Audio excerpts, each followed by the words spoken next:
બગદાણાની બબાલ લઈને મોટા સમાચાર જુઓ વિડિયો પૂરો। બગદાણાની બબાલને લઈને સૌથી મોટા સમાચાર અત્યારે સામે આવી રહ્યા છે। એસઆઈટીની ટીમે તમામ આરોપીઓને કોર્ટમાં આજે હાજર કર્યા હતા।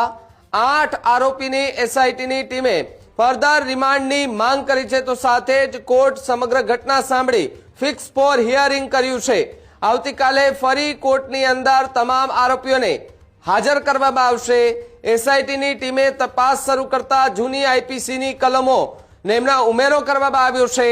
જૂની આઈપીસીની કલમ 120 નો ફરિયાદમાં ઉમેરો કરવામાં આવ્યો છે। આવતીકાલે ફરી કોર્ટમાં એસઆઈટીની ટીમ એ આરોપીઓને હાજર છે તે કરવાની છે। ત્યારે આવતીકાલે ફરી એકવાર આ આખી ઘટનાને લઈને સુનાવણી જે છે તે થવાની છે।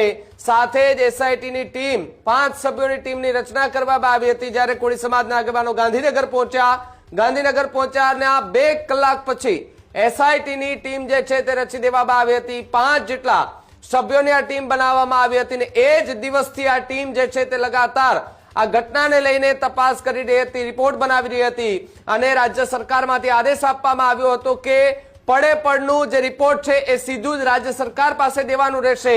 એટલે રિપોર્ટ જે છે તે માત્ર 2 દિવસની અંદર ત્યાં સોંપવામાં આવ્યો અને સોંપતાની સાથે જ એ મામલો જે છે તે હવે કોર્ટમાં પહોંચ્યો છે ને હવે જે આખી ઘટના સામે આવી છે કે આરોપીઓને ત્યાં હાજર પણ કરવામાં આવ્યા છે અને હવે આવતીકાલે ફરી એકવાર એમને હાજર કરવામાં આવશે।